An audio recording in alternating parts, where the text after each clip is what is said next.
Dear students, today we are going to study the fifth unit, Man and Mission. The first lesson is The Diamond Maker, written by H.G. Wells. Before starting the lesson, let us know about the writer. H.G. Wells was an English novelist known for his tales of science fiction. Many of his books have been made into films. His best known works are The Time Machine, The Invisible Man, and The War of the Worlds. The story is completely dedicated to the diamond maker. The diamond maker has spent so many years only in making the diamonds. He was only busy making the diamonds, which was only his single goal. In order to achieve his dreams, he somehow forgot to enjoy life in between. Dear children, now let us listen to the story. I was in Chancery Lane at about 9 in the evening. After a hard day's work, I had a little headache and was not interested either in the entertainment or any more work. I decided to move away from the noise and go down to the embankment and rest my eyes and cool my head by watching the multicolored lights upon the river. Through the arches of the Waterloo Bridge, one can watch different colors of light as well as the towers of Westminster. Dear children, once after a hard day's work, the narrator had a headache and wanted to get away from the noise of the city. So he went down to the embankment near the Waterloo Bridge in Westminster. "A warm night," said a voice at my side. I turned my head and saw the side of a man who was leaning over the parapet beside me. It was a sophisticated face, handsome, though tired and pale. Dear children, there the narrator met a mysterious man. His face was sophisticated, handsome, though tired and pale. Sophisticated means stylish, refined, and complex looking. I looked at him curiously. Would he have anything to tell me? He looked intelligent. "Very warm," said I, "but not too warm for us here." "No," he said, still looking across the water. "It is pleasant enough here just now." "It is good," he continued after a pause, "to find anything so relaxing as this in London.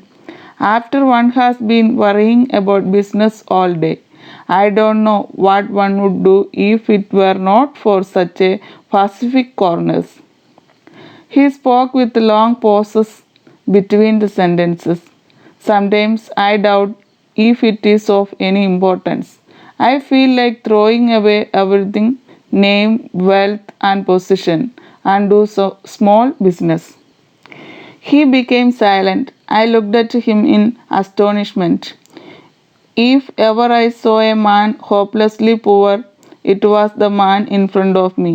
He was ragged and he was dirty, unshaven and unkempt. He looked as though he had been left in a dustbin for a week, and he was talking to me of the wearisome worries of a large business. I almost laughed outright. Either he was mad or playing a sorry joke on his own poverty. Dear children, the stranger started to talk with the narrator. Both of them were talking about the hot climate. Dear children, the stranger seemed hopelessly poor.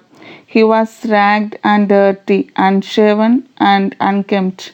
He looked as though he had been left in a dustbin for a week. And then he started talking of the worries of a large business. This shocked the narrator, who did not expect such a poor man to talk like that.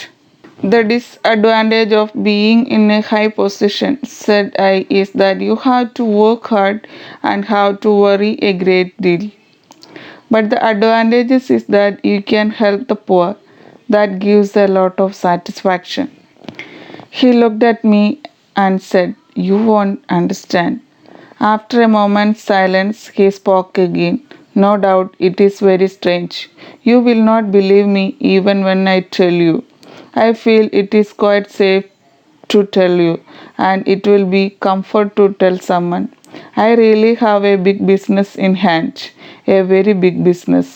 But there are problems now. The fact is, I make diamonds." "I suppose," said I, "you are out of work just at present." "I am tired of people not believing me," he said with irritation.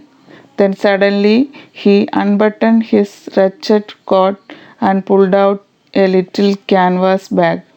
It had a cord round its neck. He opened it. Dear children, the narrator explained the disadvantages of being in a high position and the advantages of being in a high position. The disadvantages is that you have to work hard and have to worry a great deal. But the advantages is that you can help the poor. That gives you satisfaction. Dear children, on hearing the comment of the narrator, the stranger understood that the narrator did not believe him. So the man unbuttoned his tattered coat and pulled out a little canvas bag. It had a cord round its neck. He opened it.